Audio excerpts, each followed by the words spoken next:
ఒక అభిషేకం నీ కొరకు ఎదురు చూస్తుంది. అది ఏ అభిషేకం అంటే కీర్తన గ్రంథం 2:3 మనము వారి కట్లను తెంపుదుము రండి.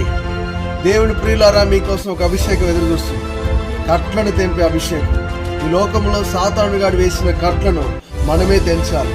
దేవుడు మన ద్వారా తెంచాలని ఆశపడతా ఉన్నాడు.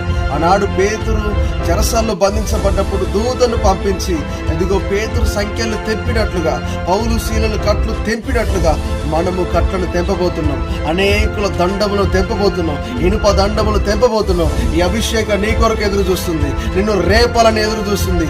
నీ ద్వారా అనేకుల కట్లు తెగిపోవాలని ఎదురు చూస్తుంది.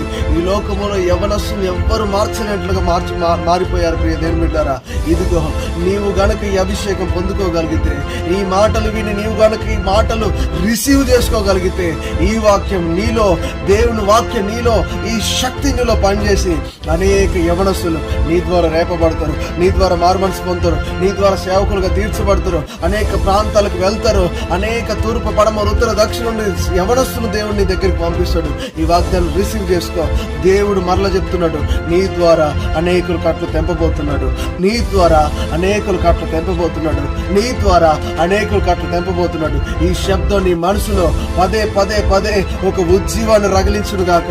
రాబోతున్న దినాల్లో ఈ భారతదేశంలో దేవుడు ఒక ఉజ్జీవం రగిలించబోతున్నాడు. అదేం తెలుసా? కట్లను తెంపే ఉజ్జీవం, ఒక క్రొత్తదనమైన ఉజ్జీవం, ఒక క్రొత్త రకమైన ఉజ్జీవం. దేవుడు వాక్యం సెలవుస్తుంది.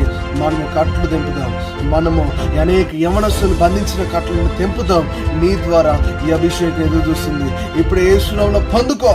యేసు నామములో receive in the name of Jesus.